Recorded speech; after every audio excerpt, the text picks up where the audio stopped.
and welcome to another episode of Inside CKP. I am your host, Jeremy Como, and today we have the talented Trisha Wooldridge.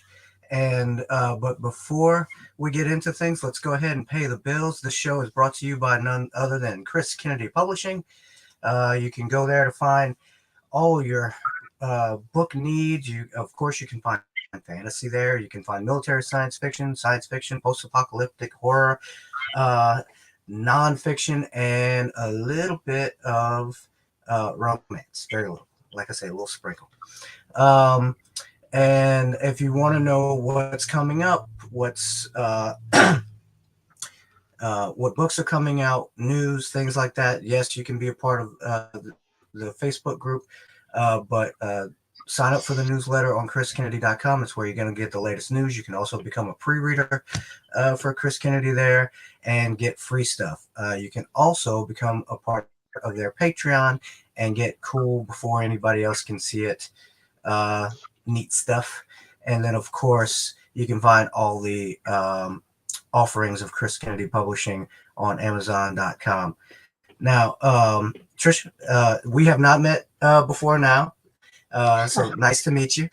Nice to meet you too. Tell people where they can find you. Well, my website is anovelfriend.com. I started that up years ago because I was a freelance writer and editor. I did journalism, I do freelance editing, and I do a lot of fiction. And all of that just fits under a Novel Friend brand. Because part of it is I like to be supportive and helpful, and that's just my brand as an editor, as an author, and all of that. So how'd you come up with the name a Novel Friend? I like that. That's You. Well, I started my business in around like 2004, 2005. And at that point, I was like, I need branding. What is a good brand for me? And at that point, I was already a tutor and a teacher. And my relationship skills were what worked the best. I had people come back to me. Most of my clients are repeat clients, and it was part of because I'm there to support them. I'm their friend. So I am their friend in their journey. When I'm working with someone, I want to have that be a fun and pleasant experience. So that's where I came up with the idea, a novel friend. Also, that just covers a whole bunch of things. And I have ADHD, so I like a lot of things. So I love editing. I love writing. I do. I was at a convention and I came up with this. I'm this pan genre chaos demon because I do science fiction, fantasy, horror, poetry, novels, novellas, short stories, nonfiction. I do a lot of food writing. I interview bands, and so I'm all over the place. So if it plays with words, I probably do it. awesome. That's awesome. What other social media online where people can find you? Oh yeah, so I am on Facebook. My author page is Trisha J Wooldridge, and my regular page, which still has room for friends, so I'll put up there, is Novel Friend. So those are the ones that I use the most frequently. I'm on Instagram as Trisha Wooldridge, Twitter as Novel Friend, and I have a newsletter out, which I don't know if I sent you that, but I can probably shoot you the link for that as well, because I thought of that just in time. So let's see. It is, there we go. It's in the chat there. And also with the newsletter, I do special things. So like my newsletter people got a first show of the chapter for Heart, Wings, and Fire a month early. And I also have some like cool, my child friendly stuff is under TJ Wooldridge. So I have a coloring page with a project that I was able to give out to my newsletter people as well. So. Awesome. Yeah, go sign up for the newsletter. If you're a fan of anybody, sign up for their newsletter because that's where you get cool news, cool just general info, free stuff from time to time. So Yeah. I preach that every show, and of course, you can find all of her stuff on Amazon as well, Yes. and so go check that out. Um, all right. Well, again, welcome. First time on Inside CKP. You're also new to CKP, correct? Yes. Yes. Uh, This is my first book with CKP. mhm. CKP, hopefully one of many, because it's part of a 4-book series. Uh-huh. Um, and it's part of a universe that I started building years and years ago Mhm. that I first thought, well, it's huge, it's giant, and I kind of want to, so maybe if I can self-publish it. And then I did the research of self-publishing. And there's a Mhm. lot, like I love marketing.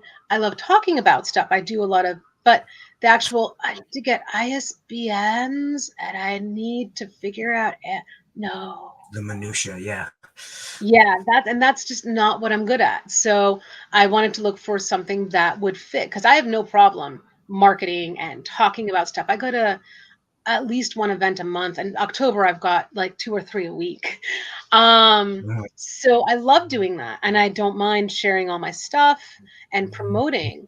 Um, and several of my friends. So I found out about Chris Kennedy Publishing through Mhm. Superstars writing seminars, and the authors that I spoke with there were like, "This is a really great community. There's a very much family sense. This is what we're doing. This is how it works," and that all fit in line with what I wanted in publishing.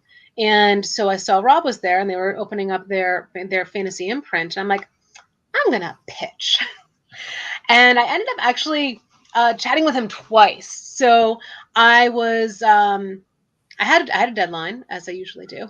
Mhm. Mhm. And I was going to go sit in the lobby and, do the lobby thing and work and maybe socialize. And I recognized Rob, and he had an open seat. I'm like, if that seat's still open after I go get Starbucks, I'm going to go and just have a conversation. Because also he does cool stuff like SCA, and we're both history buffs. And so I got my Starbucks, and I asked Rob if he mind if I sat next to them, and I got no work done, but had a fantastic conversation about fantasy publishing. And he like invited me to pitch there, and I'm like, well, this is what I've got, and he thought it was cool. So and we had a really good chemistry right away. All the people I've met from Chris Kennedy Publishing and New Mythology, just fantastic people. And that is part of what's important to me too, is writing is I'm a very much a community person. Mhm. I'm currently on the New England Horror Writers Board. Um, I was with Broad Universe, which is an organization that promotes women in science fiction, fantasy, and horror. I was the president for 6, 7 years there. Well, But part of my entire thing that I love about writing is the community building. And I found that with Chris and Rob and everyone at CKP. yeah. Well, and to all the writers in the audience, this is how important going to conventions and to organizations, like she was talking about, the networking. I mean, it's you can call people and everything, but a cold call to somebody is not usually helpful. But Mhm. if people can see you and talk to you, get to know you, that's when the magic happens. So, um, and I feel a lot of the new.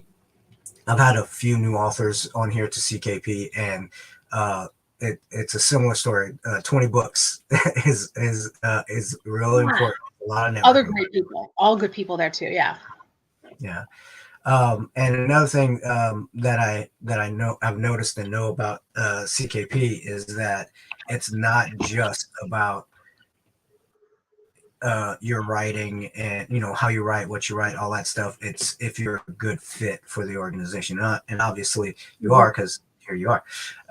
And so and because it is a family vibe, and so Mhm. that's great. So let's talk about why we're all here, and it is to celebrate a little thing you did, not a little, Yes. and it is your new book. It is your first book with CKP Yep. that has come today. Congratulations! Thank you. Yes. Yeah, and the artwork is wonderful. I love this. Although I haven't Yes. seen a bad cover with CKP yet, but so Mhm. I really like this one. This one pops. This is good. Yeah. Let me see if I had Rob sent me the link for the artist too. He's done several of them for CKP. And it's just he was great to work with. We did a couple just back and forth chats. I filled out like Rob and I randomly found a corner at Dragon Con, and I had a conference call with Rob, and we dished out the specifics that I wanted, that I felt like captured it, and what because he also he's editors, so he sells the covers. So we had a really good talk about that. We sent it, and J. Caleb Design is the person, and let me see if I can do a copy paste for that too. And again, first draft was like really, really close. It was only like minor things that I'm like, can we adjust this, this, and this? And he did, and it just came out fantastic. Yeah. So I was just super excited. So J. Caleb Design. All right. Well, here I'm gonna put that so everybody in the world can see it now and into the future. And let's see. All right. So if you're looking to get a book cover done, check this guy out. And I believe he's done a couple for us, so or a lot for us. I'm not 100% sure, but go check him out, and because I'm sure he does freelance. And so, well, let's talk about the book. It's the first book in a series. Yay! Mm-hmm. Yes. And so tell us about. I mean, tell us about the world, your protagonist, your antagonist, all that good stuff. Yeah. So the world is the 27 kingdoms. And actually, I'll show you off my world map too, because I had this at the other one. So so there's a small version in the actual book. Hold on, I'm trying to make you bigger. There we go. And did I do that right? Did I have it upside down? No, I have it right. Yes. No, I have it upside down. That was cute. Haha. So the one for Princess for this particular series for Heart, Wings, and Fire takes place in this area of the world. But the whole world is these kingdoms who have the gods are fickle beings. I'm part of the ascriber of celestial beings tend to be. What's the language level for your podcast? Oh, go nuts. Go crazy. Okay. So if you're familiar with supernatural and the whole idea of like angels are dicks and demons are dicks, like that's kind of how I feel about most fantasy deities. And so they are, and they keep wanting to like one up each other. And everyone in between gets stuck with the issue. And so with this set of books, and I have a few of them, the demon beings are trying to overthrow the gods by stealing all the worship or tricking people.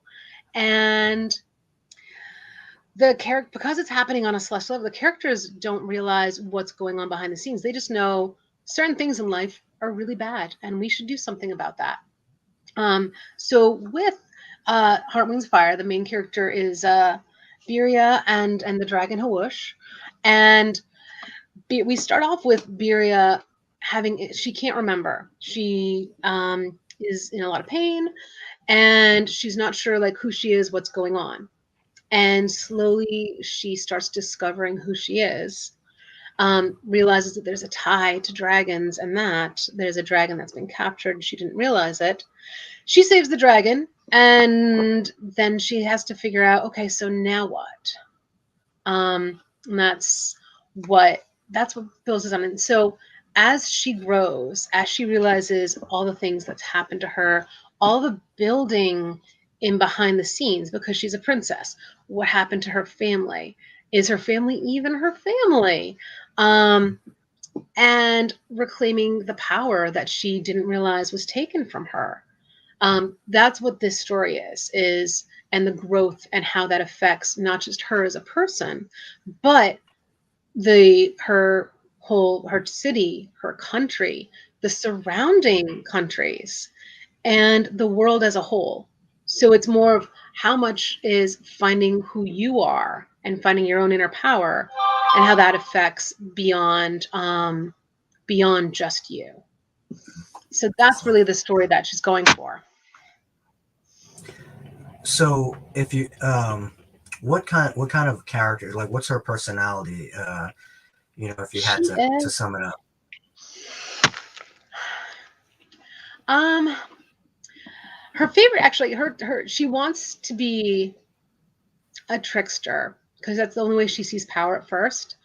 Hmm. But she finds out that actually being more direct in a lot of ways and facing her problems head on works. So as a character, what's just and right matters to her. If other people are getting hurt, matters to her. Um, Making sure that the people who hurt other people are punished matters to her. And how to fix situations like that. Like, she starts off thinking there's nothing she can do to help other people, to help herself, and then and then discovering what she can do. So she's always learning and remembering. She's curious. She cares about other people. She wants to hear their stories. That's kind of who her personality is a very caring, curious, um, someone who, and I found this with a lot of authors and also in the horror writing community, um, people who've been hurt, who have been bullied, or gone through some sort of abuse. You either go one of two ways. You can either go really dark and turn it all off, or you become extremely compassionate and caring. And that's kind of the route that she goes, because that's what speaks to me. I was not the cool kid in school. I didn't have friends. I played D&D. So I took a lot of the abuse, and I was also the fat kid too, because that happens. And I loved reading. I loved academic stuff, all the not cool stuff. So I had a lot of bullying in school, and I took that and I chose to say, well, I don't like this. This is hurtful. I'm going to live my life in a way that not only is the opposite but compassionate, but also how can I help others who are in that situation so that they don't have to suffer as much. And that's what informs like a lot of my writing. That's awesome. Well, and it's a much better way to go because you don't want to continue the cycle, and so Right. I can appreciate that. So, I mean, a lot of what I hear about writing is write about what you know, and I can see how you put a little bit of yourself into your character, and but the rest of it's fantasy, so you got to make it up. So, what are some of the things other than personality wise that you put into the story? What other things that you have to do to create this world? So this world, so it's an Asian setting.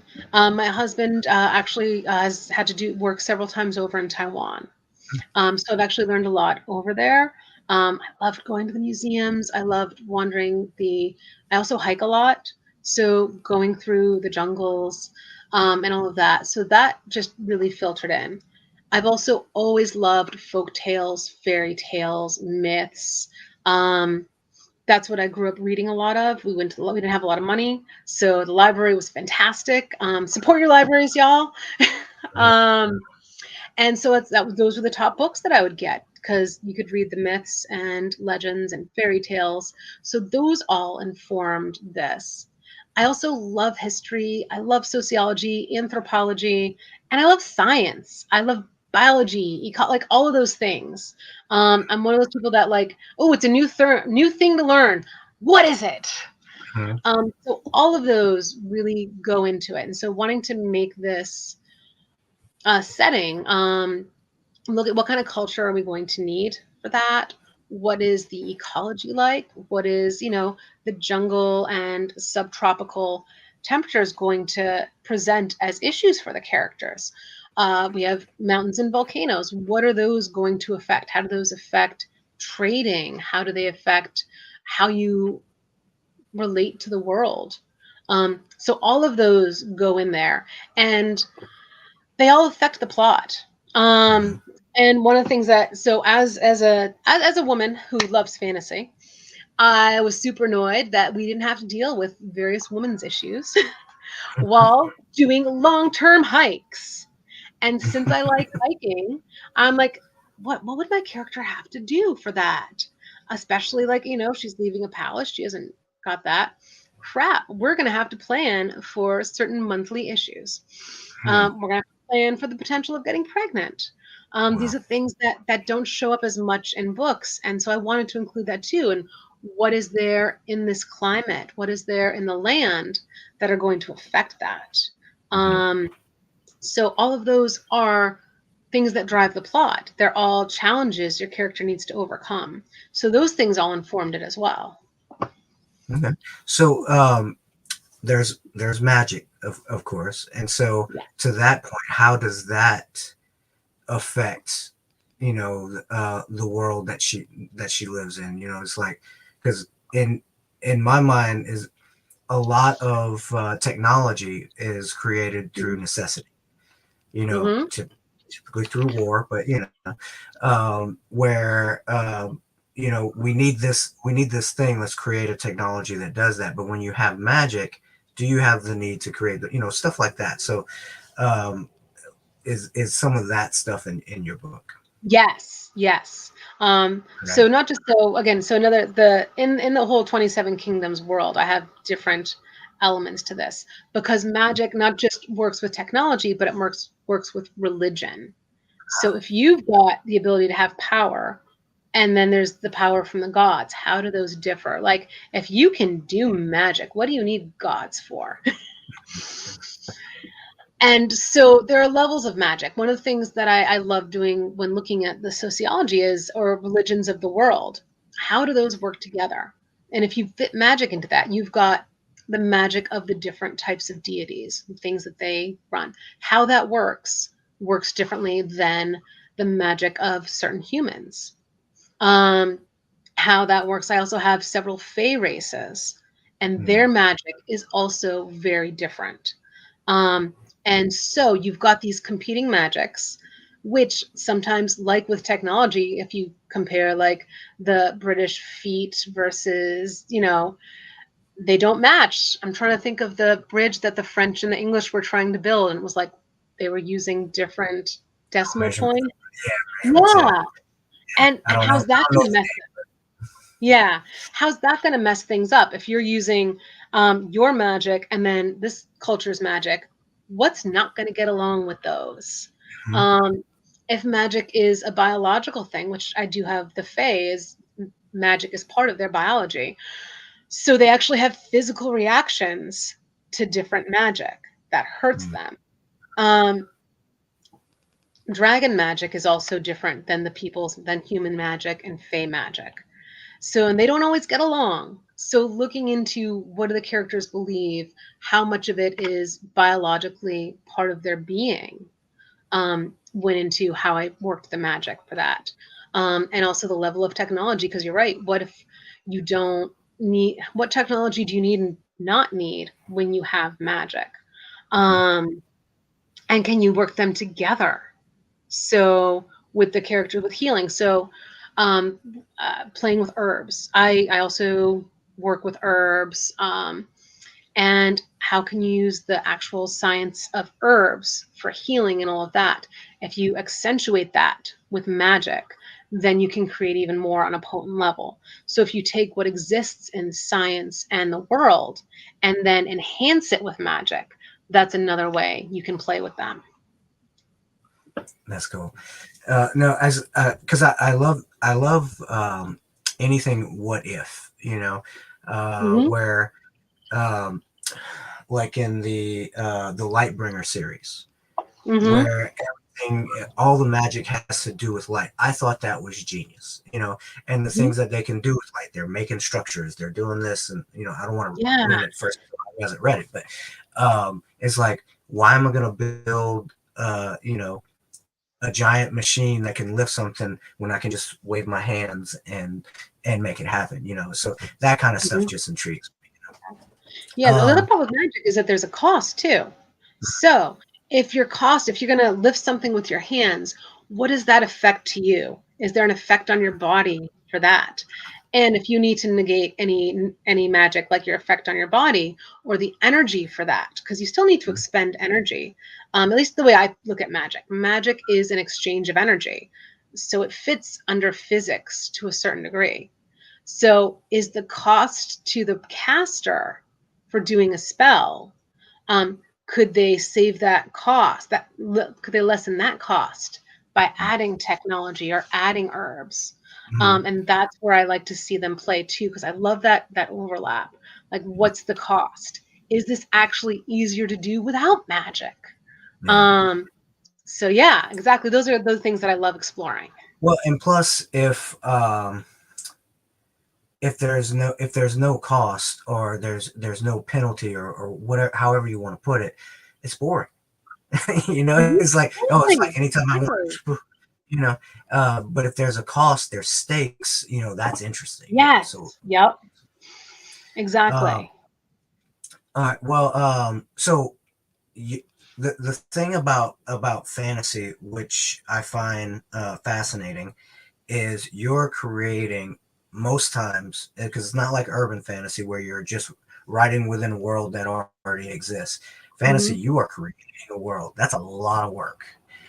And so, what kind of research are you doing? What kind of goes into world building, or at least how you do it? So there's a lot. So you've got the fun types of writers. You've got, the old terms being like the planners and the pantsers. Hmm. Um, and the more other terms are engineers and discovery writers. And then you've got a little bit in between. I tend to be more on the side of seat of my pants discovery writing, but I also plan a fair amount too. So like I have a plan in my head, or sometimes I'll have a very rough outline of what I want to do. Um, and sometimes I know I'll need to look up stuff. Other times I read a lot. I'm always reading. I love really cool articles about archaeology, society, and things like that. So I'll read stuff. It'll get filed in here somewhere, and it'll just pop up like, oh, I can do that. Like looking, and so I was looking at weapons. I was looking at the different types of knives, because the Fey characters are a more indigenous culture and they don't have metallurgy. They can trade with the humans. That that went wrong. We'll address that eventually. So they have some, but mostly they use stones. So what stones go into building a knife? What do you use for bone? And so bone knives, looking up how they make bone knives, what they're good for. They can be extremely sharp, but they dull very quickly.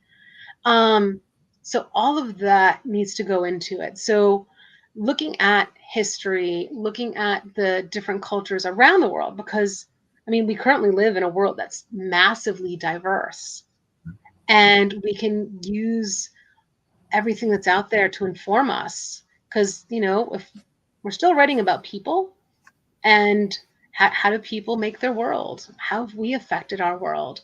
And what are those challenges? So looking at that, and also again, I love the science of it as well.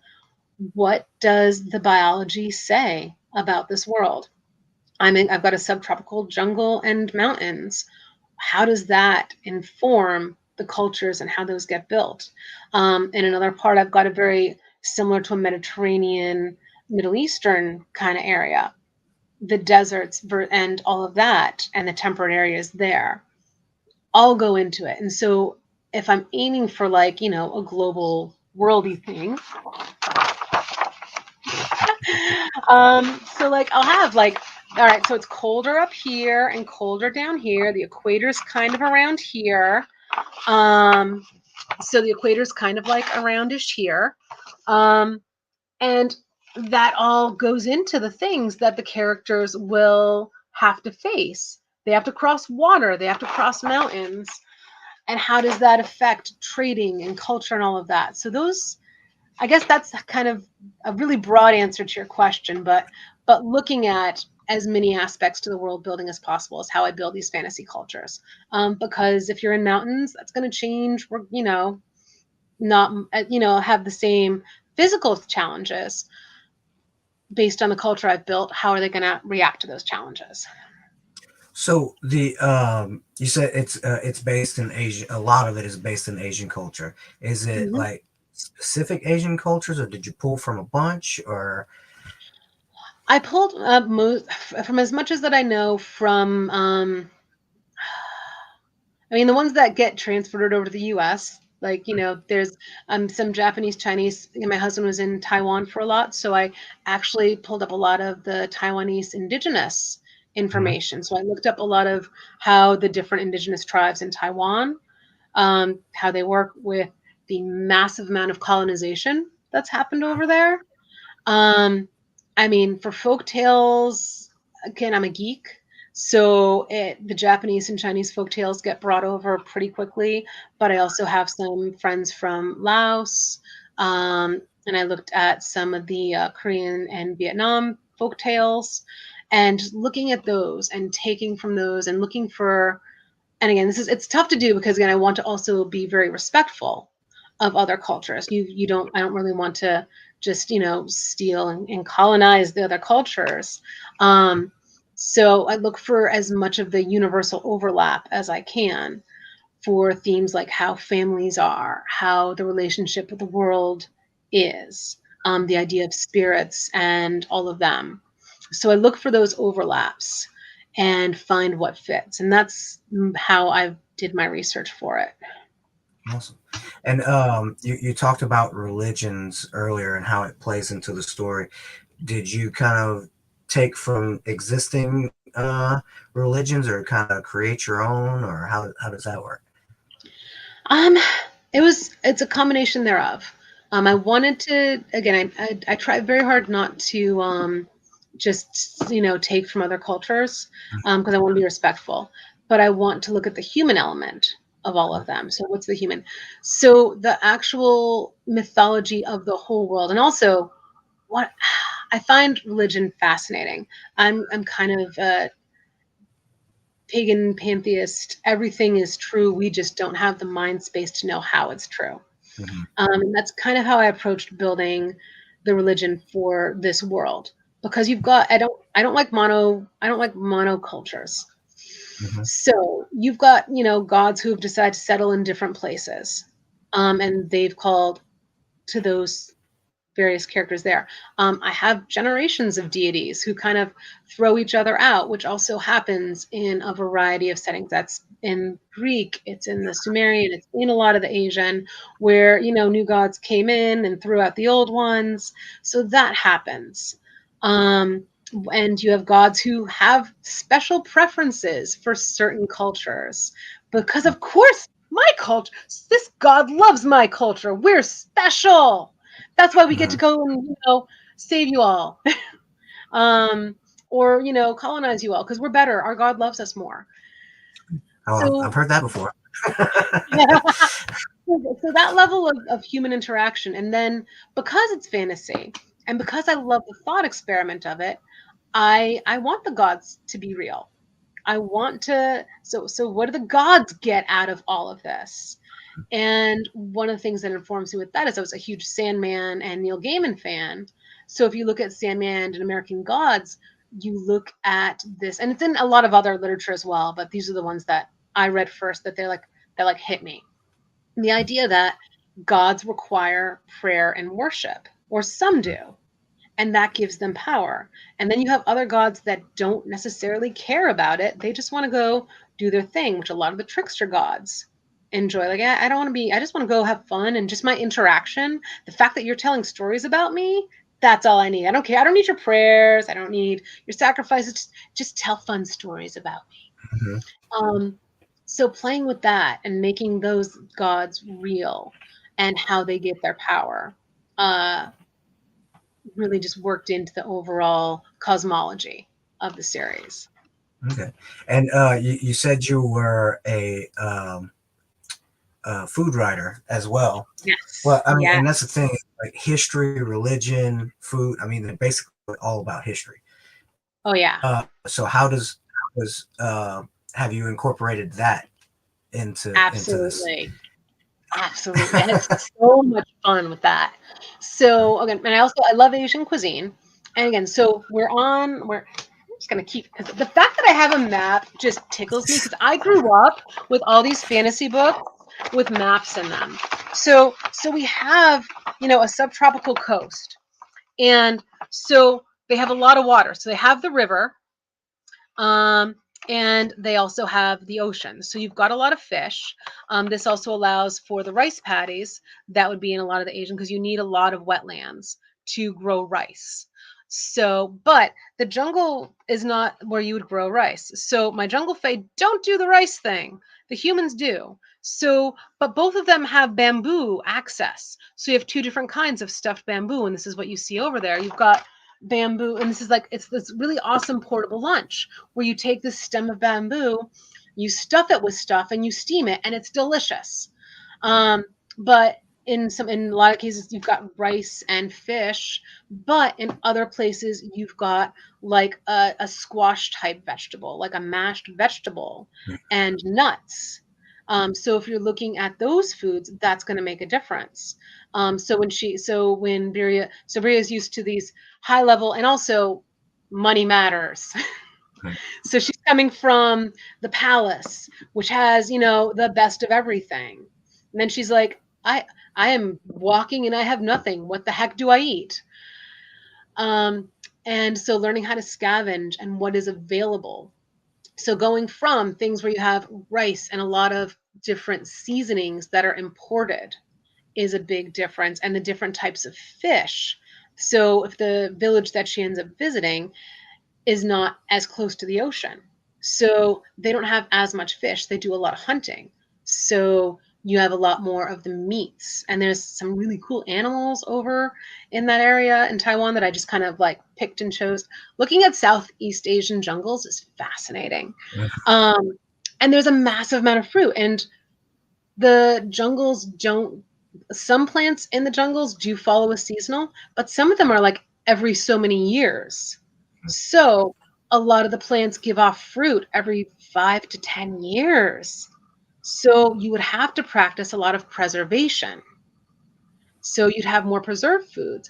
The honey is a big deal. So you've got these giant kapong trees, which have these huge honeycombs growing on them. Honey is an excellent preservative, and it's also a great healing.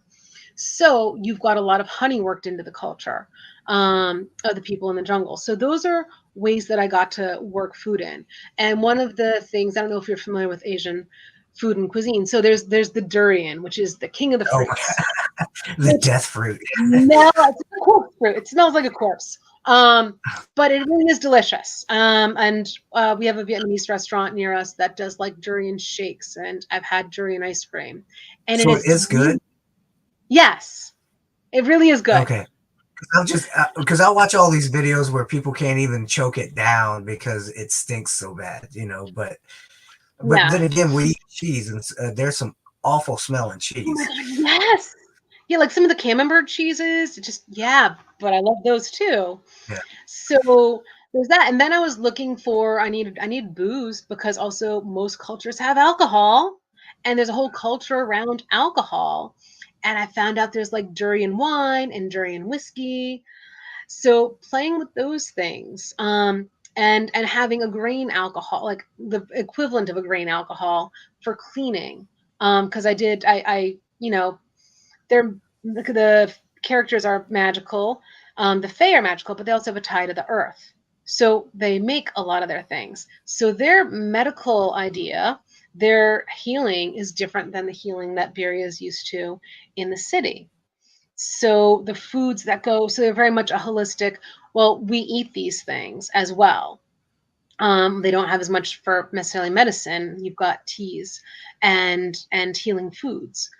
So that all gets worked into it. And there's a lot of nuts, and I enjoyed doing a lot of like, well, what would they have? And how can I make something yummy? How would you make a portable food? So I also looked at, there's this in North America, and well, the Americas, you've got pemmican, which is pressed nuts and fruit and all stuck together. So it's a very easy, it's easy, I say easy to make.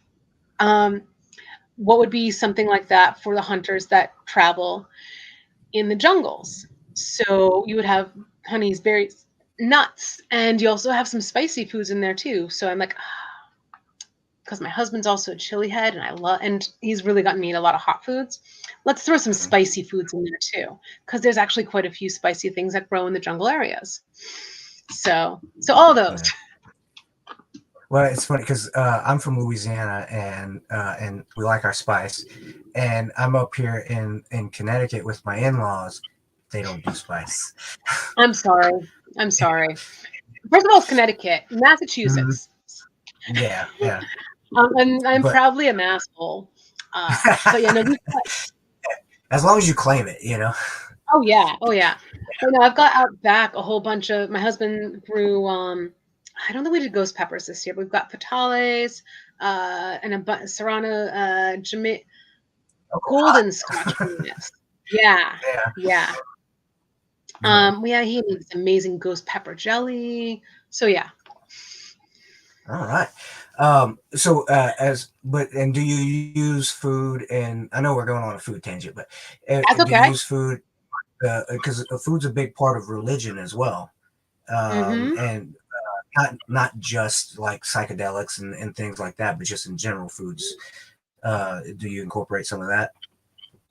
I do not so much in this one, but the next one, because there's a lot more religious in the next one, and this one we've got more of the immediate survival issues. The other challenge I have with this is like when she is traveling and the dragon has to go get her food. Dragons, like cats, are obligate carnivores. Humans are not. Humans need other stuff. Mhm. So learning how to, if she's like in a mountain with the dragon's like you need to eat more stuff, and you also can't eat the bones and innards like I can, and you also need it cooked to a certain extent. How can we make this work? That's awesome. Um, yeah. So now you said this book has been in the works for a while. Mm-hmm. And it sounds like it. Just the amount of out of research that you've had to do. People should go buy this book just for the amount of work you put into it, let alone the entertainment value. Now I cheated and I went and watched your book launch, and Thank you're talking you. about the research and everything, and so I'm gonna repeat a question, and it was, what was the strangest thing that you had to research for this book? And go. Okay, so semi spoiler because it doesn't come up until the third book. Oh, Um, Yeah, but it's sort of kind of it's there. Um, Dragon penises. but, but Um, but dragons aren't real. How do you research dragon penises? well, what you do is there's actually an amazing Twitter account that is literally like animal penises. It's a um her specialty is biological study of penises. Hmm. Like fantastic. And so she looks at the penises of all the different animals and talks about why their penises are the way they are. Um, and it's the way that they mate. And so I was looking up, okay, so dragons can fly and they're also reptiles. So let me just look at a random amount. Most birds don't have penises. That I learned. Um, Cloacas, yeah. yeah, ducks do. And ducks are super rapey, and that's another series that I'll talk about at some future point. Um, yeah. There are a lot of Uh, animals that are kind of rapey. yeah. Snakes have like two-headed and three-headed penises. I'm like, that'd be interesting, but I really don't feel like writing about that. I was about to Because say, they're you're gonna write mating. dragon erotica or something. Look, the dragon penis is an important plot point, and Rob agreed. He didn't make me take it out because it actually Well, don't take it fits. out. So, but the one that actually came the closest was crocodiles, Mm. because of their mating habits and the way they would have to move through water and over ground. To me, worked similarly from moving through air, and it tucks in, but it's spring loaded. Like it when it's ready, so it's like it's always hard, but it's tucked in. So there's this actual little tendon that just like springs it out when it's Mhm. time. And it's like all of Right. a sudden, like, some guys you need to work it up to it, but then this is all of a sudden, boom, ready to go. Slingshot. Well, so I've told this story before on the show, but it bears repeating because we're talking about it. Well, my wife is Marisa Wolf, and she's a writer for Yes. CKP, and one of her best friends, Casey Ezel, also writes for CKP, and they met Yes. writing fan fiction for Anne McCaffrey's Pern books. And then one Mm-hmm. day, separately, and she'll tell the story differently. We always tell it differently. Um, she's talking to Casey, and this is years ago, and they're talking about it, and independently of each other, both me and Casey's husband said, "Are you writing perm porn? What?" Is because they were talking about them mating, and they were like in the sky and doing this. It wasn't graphic, but it's like it's it just flows right off the tongue. So every Yeah. chance that I get, whenever she tells that story, especially in public, I'll just go perm porn, like that. Yes. So uh, so Yes. I love that. Yeah. I love telling that story. I'm gonna have to Um, ask her to share some of that with me. I'm gonna look it up now. yeah. And Oh, good. I'll wait till she's on a panel at Dragon Con. I was like, porn, and yeah, see if she exactly. leaves. You see, that's why I keep mentioning it. I'm hoping that more and more people will drop it, even if I'm not there, and they'll just go perm porn. And I think I got There we go. Nick Sue. So if I get to write a book in the future with Marissa, we're gonna have to Uh-huh. find a reason to do hashtag porn. Yeah, exactly. And whether it's in the marketing or whatever it is, And I think I got Nick Mhm. Steverson on my side to do it. But anyway, that's just fun fact. Yes. Uh, so you already discussed how you are multi genre or pan genre or however you want to Yes. put it. Genre gumbo, as Rob likes to say. Yes. Um, That's a good way to put it. Yeah. do you have a baby? Do you have one that is like, and I know it's hard to choose amongst your children, but Mm. do you have one that you like to write in more? That's tough. It is very tough. Um, I mean, my first choices when I started writing as like a tween were fantasy and sci-fi. Like my first attempt, actually no, my first attempt at writing, I was 12 and I was absolutely certain I was going to write the very next Teenage Mutant Ninja Turtle movie. So Mhm. like an urban fantasy tends to kind of go there for me. Um, because I love to have this belief that like I could randomly turn a corner and there would be a fae in real Mhm. life. I currently live in the middle of the woods, in the middle of suburbia, 10 minutes from the second largest city in New England, Mhm. and half an hour from the barn where I keep my horse. And murder geese, which I hear is a thing. Yeah. Yeah. So to me, that's magic. You can have magic in all of those places. Um, but I also have always loved portal fiction. So Mhm. going into a fantasy land, like finding this Oh little yeah. secret doorway to a fantasy world. Um, I enjoy doing that too. Almost all of my stuff goes really dark. So I will give the it does get dark. We have some really difficult scenes. Um, and because I never intended to write horror, even though I actually read a lot. I was another one of those weirdos that was like reading Stephen King at like 10. I Oh think I yeah. read The Stand when I was 12. Might have been, and also when you've come from like again a lot of crap in school where just children are awful. Mhm. Children are really, really mean. That's why I didn't have Um, any. Yeah. So there's a lot of horror in the world, and so I end up putting that into my books because I'm still working with that, and I'm also thinking a lot of the people who I know who read had, were tortured in some way, abused, bullied, Mhm. and we like seeing ourselves there. We like seeing ourselves become the hero against that. So something dark will be like there's a few stuff that I wrote that's happy. there are a few things that are happy and not very dark at all, small Mhm. few. But anything that I can go dark and really dive into people's fears, whether it's set in like an urban fantasy where we're sneaking in fantasy, or just a secondary world fantasy, tends to be like where my heart really is. I do enjoy science fiction a bit, but not. I think somewhere in the fantasy genre with a lot of darkness. No, that sounds great.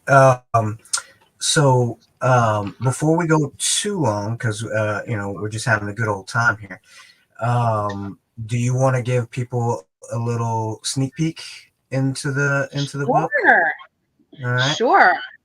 So, let's see. So I know there wasn't we had a good amount of people at the thing. I can read the first two chapters again, or I can read something totally different. I also had done a reading of my folk tale, and I have a couple. So I prepared a Mm-hmm, couple of mm-hmm. different readings. So what would you like me to do? I can do the first two chapters again. Yeah, let's Um, let's do that, and okay. just because that's what we're talking about, and that way we'll entice some people to go buy your book. All right. Okay. All right. So one of the things that I do, I've been doing readings and promotions for almost 20 years. And I've had some really great people who have taught me how to do readings. So I actually have a separate, when I get to plan a reading, it's going to be slightly different than what you're going to get in the book because I want it to flow as a reading. So this is my read aloud version of the first two chapters of Heart, Wings, and Fire. So, chapter 1, Dressing for Scars. A woman should be happy on her wedding day. Beria's mother, Queen of Hotaro, had told her this many times. She is probably still trying to convince herself, Beria had thought on several occasions. I should be happy, she'd thought more than once that day, the day, as her maids were binding her into her silken gown. Her father approved. Her mother was happy over the whole affair, thoroughly enjoying every aspect of planning this great event. Hotaro was one of the richest kingdoms in the 27 Kingdoms Treaty. None dared challenge them in war, and all wished to trade with them, in their markets, with their merchants, despite the travel over the ocean. Beria should want for nothing. She should be celebrating every moment of her special day. Instead, the moments disappeared into the blur where many memories went, the ones she couldn't differentiate between dreams, stories, nightmares, or actual events. More and more frequently, she'd found herself blending these things together to soften the edges. There was a reason she developed this habit, but that reason was lost between those blurry edges. Her maids exchanged smiles and giggles as they carefully arranged the fabric, covering her arms and back. The fabric around her neck nearly choked her, but she knew a woman must be modest, especially on the day she was promised to her man. And there were all those scars to cover. Scars and... Beria let herself fall back between the fuzzy edges, trying not to wince as one woman tightened her belt cloth a little too hard. The maids, of course, knew to avert their eyes as they dressed her, from modesty. Only a husband should cast his eyes upon so much of his wife's skin. She should enjoy the moment. It was her own fault she didn't recognize the small joys in life. Forcing a laugh and a smile, she selected ribbons for her maids to braid into her simple brown-black hair. She selected the most expensive ribbons, laced with threads of gold and bronze, to help make it prettier. The sun shines brightly with nary a cloud, my princess. A younger maid smiled as she braided gold and white ribbon in a loop by Beria's temple. A fortunate sign for the parade. Parade?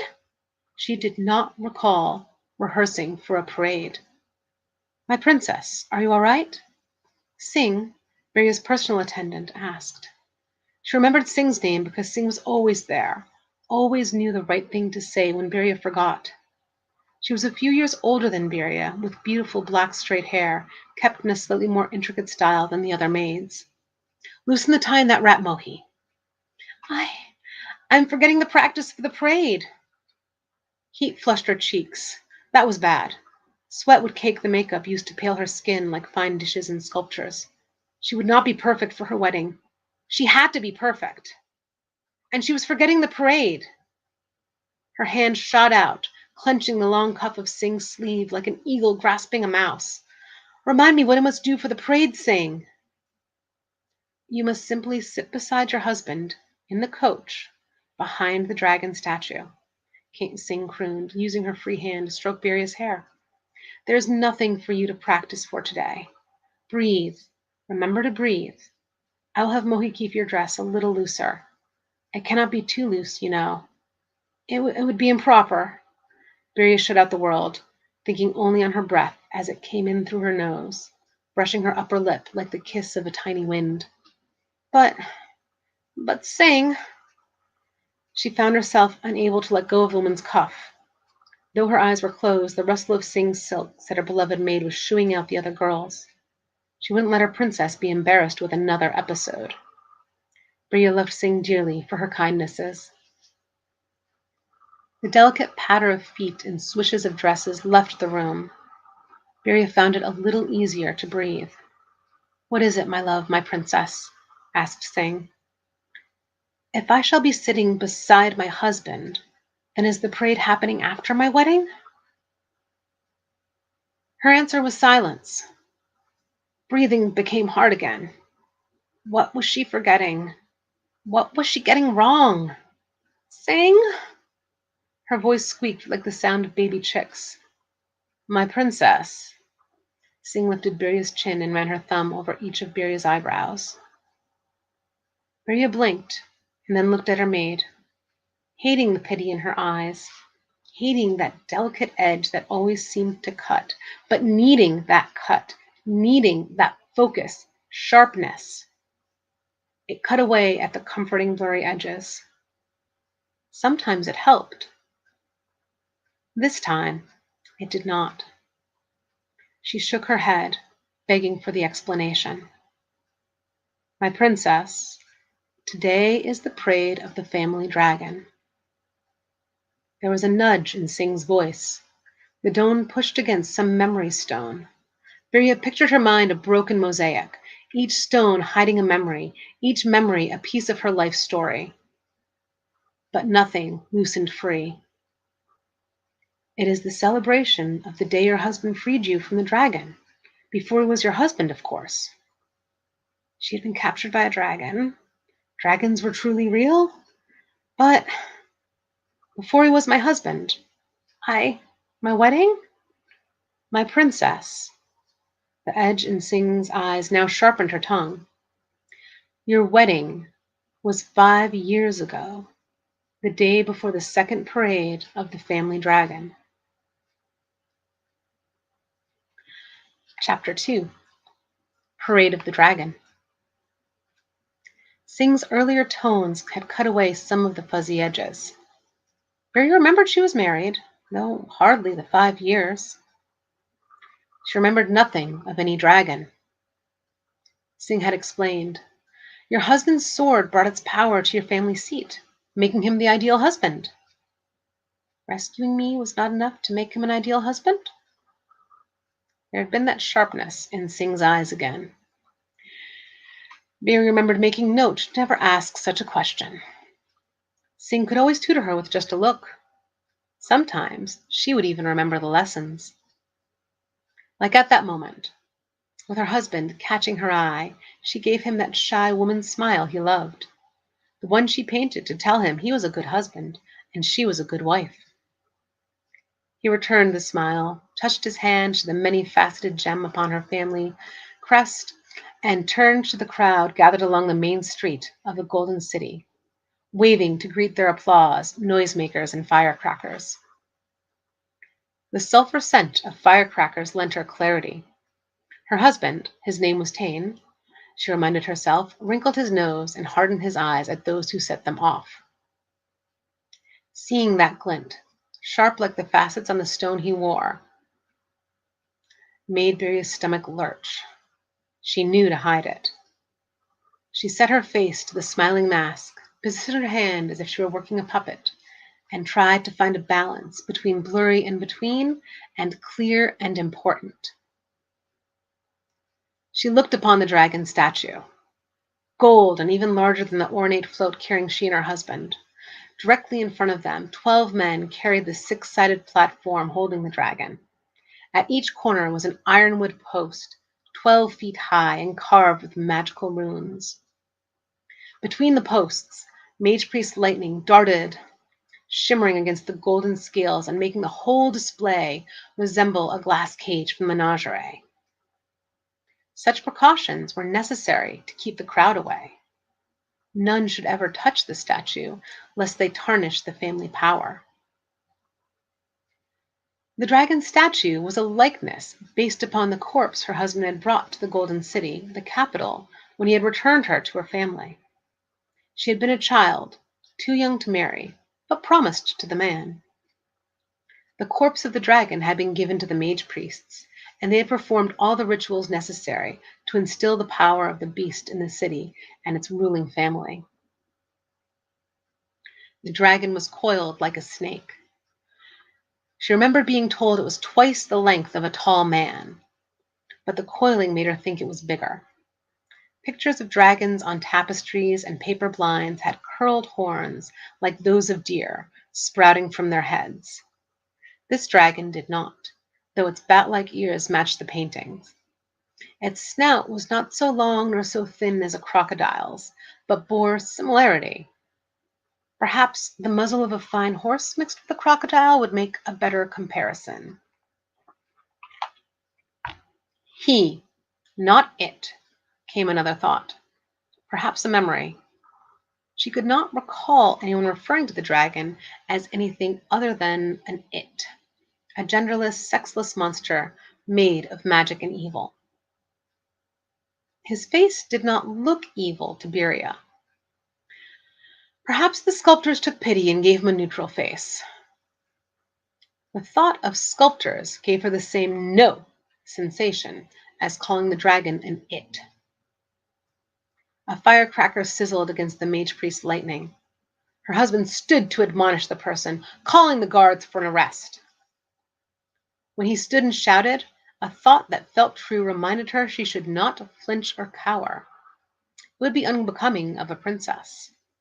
You would be hurt.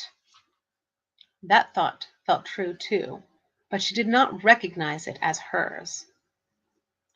Something pulled her attention back to the dragon.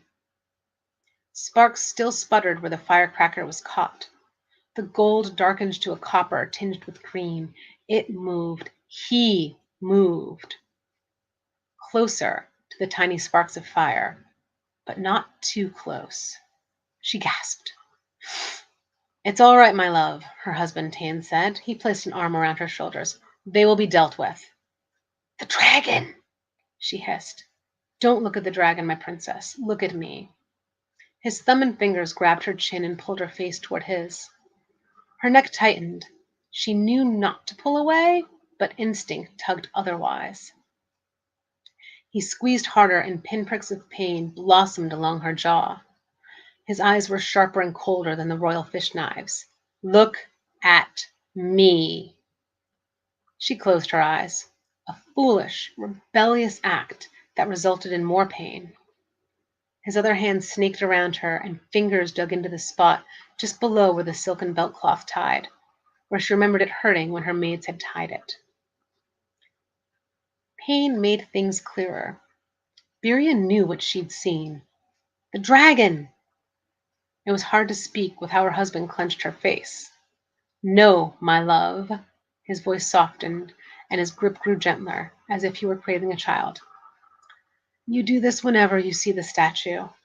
I know the memories are hard for you, but what you see isn't real. It's just the fear of what he did to you. A wave of guilt made her swoon. She took advantage of her husband's soothing attempts and looked once more at the dragon. Gold, all gold. Her mind wasn't right. She could have imagined it. No! My princess. Her husband's fingers dug into the bruise again. Can you make it through the parade? It would be embarrassing to you and your family if you had to be brought in again. I will be fine, my love. He liked it when she called him my love. She gave him her sweetest smile. He always liked that too. You know how I get. You take such good care of me. Tane relaxed, loosening his grip, and kissed her on the temple. I do. I only want what is best for you, my love. She smiled again, eyes lowered, then turned back to the people and waved. Out of the corner of her eye, she saw her husband resume waving, though he watched her. A sadness welled in her mind that she didn't understand. She glanced at the dragon once more, and the tiny, broken stones that hid memories moved just a little, trembling, shaking as if from a great wind. For half a moment, she thought she saw the sides of the dragon move with breath. This time, she did not react. Instead, she used her thumbnail to make a tiny cut in her first knuckle. It would be a pain she chose, an edge she kept sharp so she could remember. And that's the first two chapters. Awesome. And that is Heart, Wings, and Fire, Book One of the 27 Kingdoms. You can find it on Amazon. You can also find it on chriskennedypublishing.com. So before we leave, thank you for that. I appreciate that. It's great. And if you don't want to go buy the book now, you're dead inside. I don't know what's wrong with you. Before we go, what's up next for you? What's going to be new in your world coming up soon, as far as books, projects, things like that? Well, the second book in the series is due out in beginning of December, if all goes well. I'm working on the manuscript with Rob now. So it was originally titled Healer Hunter Earth, but the characters, we had a plan, Rob and I, when I pitched him the book, and then my characters had a different idea. So I pitched him the novel. He's like, it would make a much better trilogy. Here's why. And I'm like, yes, that makes total sense. That goes with my plan for the whole series. We can totally do this. And so as I was building out book 2, I knew I was going to include the Fae characters a little bit more. And then the Fae characters like, hey, you're making our lives miserable, so we're going to insist we have our own full book. So, and so there's a book so it's a 4-book series now. Okay, I was about to say, okay. It's a 4-book series that have very demanding Fae characters who also have a relation to the dragon that they didn't realize until now. And they didn't have a relation. They didn't realize they were also part of this huge struggle between the gods and demons and all of that either. So yeah, in some ways that one's even darker than this, and you saw kind of how dark it got in those first 2 chapters.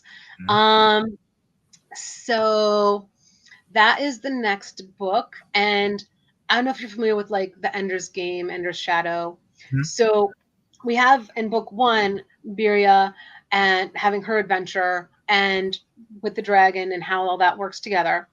And then when you have big things like that, it affects the world. And we don't always get to see that other side of the world.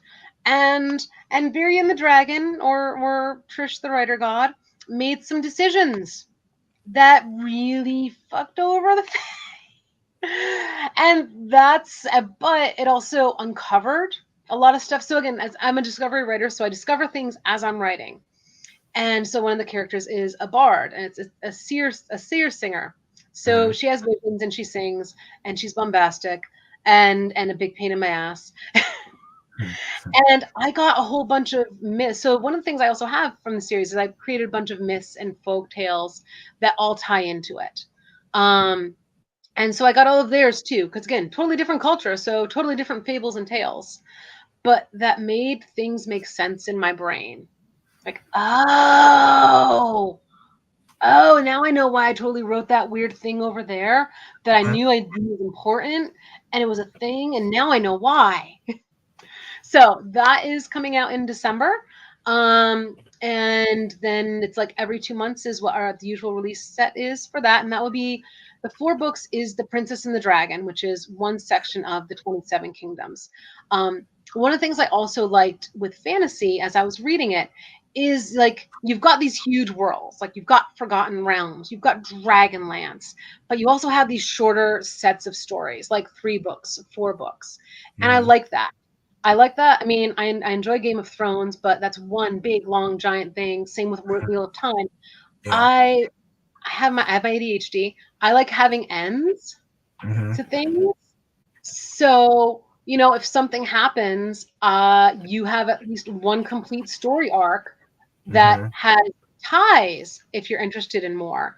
But that actual set of characters has a conclusion. So you're not constantly on a cliffhanger. I mean, like each of these books does have a bit of cliffhanger at the end, but I do resolve. One of my goals is to resolve a fair amount. Mm-hmm. And that's the other reason I like CKP and mythology is that we can release the chunks of books, so you get the binge worthiness of it, Mm-hmm. but you get a complete story when that arc is done. So Right. that if something happens and between the 2 series, I don't know, I get abducted by dragons myself. I don't know. Mm-hmm. You had a complete story, and so when I come back to 27 Kingdoms, you'll get another complete story with those sets. Awesome. So yeah.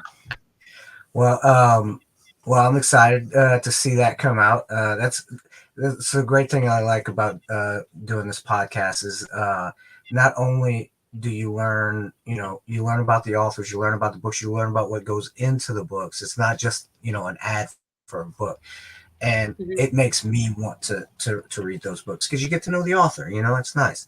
Yeah. Um, Now, speaking of getting to know the author, where can people see you? Do you have any appearances coming up or anything like that? I do. So again, since most of my publications up till now have been horror, or at least a bunch of it has a lot of dark stuff and characters being tortured and killed.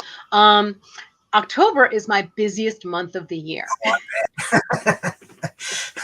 So if you're in Massachusetts, if you're in central Massachusetts, or Massachusetts, because we're a small state, you can get to Yeah. almost any other state from like an hour and a half to 2 hours. I will be at the Grafton Public Library on Saturday from 1 to 4 ish with a bunch of my friends from the New England Horror Writers. We'll be talking about writing, editing, selling books, things like that. Um, and then next Tuesday, a week from today, I will be on the Retro Ridiculous. Steve's going to kick my butt. Retro Ridiculous. I'm going to just put the link in the thing and you can make it. It's awesome, though. If you love just, the geeky stuff from the 80s, 90s, and how it still is important today, which it is, it's a fantastic podcast. And since I did D&D, and I'm like, throwing out Forgotten Realms, all the cool things that if you're a child of the 80s, 90s, so on, you grew up with. That's what we talk about, and so we'll be talking about my inspirations for that, and also just the people who run that are fantastic people too. All you I love you podcasting people. It's like all of you or everyone I've met who have chatted with podcasts are sweet people. So yay. Awesome. Um, yeah. And then I have a calendar. Ha. You may be sorry you asked. This is October after all. All right. So I am actually teaching a writing and editing class in a week from tomorrow, which I probably ought to put in the links as well. Yeah. So it's cool. So Rob is probably going to laugh because I am doing my specific class is on cutting down the wordiness. Mm. actually, most people who know me would probably laugh at that because that's my biggest challenge. But one of the things I've learned as both a writer and an editor is that the stuff that is difficult for me, I can help others by saying, well, these are the mistakes that I make, and here's what I do to try and make them less of an issue. And here you go. So I'll be talking about cutting down wordiness, filter phrases, and things like that. Maybe throw that in the links. I totally should have thought. I did not even mention that. You got that more than my release party, and Mhm. my instructor was there too. So that is also sponsored by the New England Horror Writers. So that is in a week from Wednesday. On Saturday, October 15th, I will be at the Merrimack Valley Halloween Book Fest. So this is another one if you're in the New England area at all, it is worth driving to this. It is so much fun. There's like 60 authors. It's a free event. And I will actually have something special with Heartwings Fire for this event. And actually, some might be going down to Factory Con for all the cool CKP folks. So that, and I will show you that as well. So this is the printout. So I'll be doing a special chapbook of all the folk tales that are in Oh, this series. And for those who buy the book or showing that they bought the book at Merrimack Valley Halloween Book Fest, you will get a copy of this, or I'll have them for sale for $10. Oops, sorry. So that is the 15th. And then again, I can't make it to FactoryCon, but I'm sending some stuff for you. oh, In cool. between that, though, on Monday, the 17th, I will be at Aesop's Fable in Holliston, Massachusetts. Thursday, the 20th, I'll be at the Unlikely Story in Plainville, Massachusetts. And then on the weekend before Halloween, I will be in Salem with the New England Horror Writers. Mhm. We have an amazing booth there. I mean, Salem in the weekend for Halloween is just crazy and fun, regardless. But come see a whole bunch of really cool authors trying not to be freezing cold or in our garb and layers because dressing in Victorian and medieval clothes keeps you warm. Mhm. Mhm. So yeah, so that's some of the stuff that I've got going on for October. Awesome. For this podcast, we are going to be taking a couple weeks off because, like she said, it's going to be getting cold here pretty soon, and we're getting the hell out of Dodge. So, my wife and I will be traveling to FactoryCon in 2 weeks ish, and so we'll be taking that time off. But you should see some more content coming out of FactoryCon once we're there. Probably some pre-recorded stuff, maybe some live stuff. Just it's at a campground, so it might be some pre-recorded stuff, and so you'll see some stuff coming out of that. Check out our affiliated YouTube channels, The Dudes in Hyperspace, the Casey Ezel, Writer Life, and all the other affiliates that are listed on the CKP YouTube channel. And let's see, since let's pay some bills here. Of course, go to chriskennedypublishing.com for all of your book buying needs. New books that are out this week and or just current releases. Of course, Hearts, Wings, and Fire, book 1 of the 27 Kingdoms, out today. Vendetta Protocol by Kevin Eikenberry, World Enders by Chris Kennedy and Marisa Wolf, and The Chimera Coup by Christopher G. Nuttall. And for any for upcoming releases, check out the Future Books podcast, also found anywhere you find podcasts. You can find it on the CKP YouTube channel, Apple, Spotify, anywhere you get anywhere you get podcasts. It is an audio podcast. and that is hosted by Randall Willis and produced by Shark Flight Media, our buddy Ian Malone, who's also an author for CKP. And it's a great show. And if you want to hear about what's coming up next for CKP, check that out. And I believe that is all we have for the show today. And if people want to, interact with you, the best way is your website. The website links to everything. I'm on Facebook more or less pretty frequently, but my website has all the links to all of my social media. Right. Yeah. Sign up for her newsletter. You get because if you're waiting to see it on Facebook or any of the other social media, you might miss something. So, and it sounds like this is going to be a very busy month for her. So keep up. Join her newsletter. How often does your newsletter come out? Once a month. So I try not to spam too many people. It's a once a month thing. I have pictures on there. I usually have some fiction on there. The other thing that I do with my newsletter people is I share my Spotify playlists. I'm a huge music fan, and writing just requires music for me. And I actually have found so many really cool bands trying to find more like Asian folk metal. And Asian like metal? Yeah, That's Asian folk metal is freaking awesome. Okay. So yeah, there's a lot of really cool and it's a very eclectic mix because I also have some just rock and pop. I've got some Doro on there. I've got Dio. I have the Who, the HU, the Mongolian metal band, the Who. I've also got like Halsey and Elam, which are also folk Scandinavian. American is so all over the place. I had a lot of fun with music, but it's actually informed a lot of stuff. All right. Well, it sounds great. It sounds like a fun newsletter. So sign up for that, everybody. Of course, you can catch her on Facebook.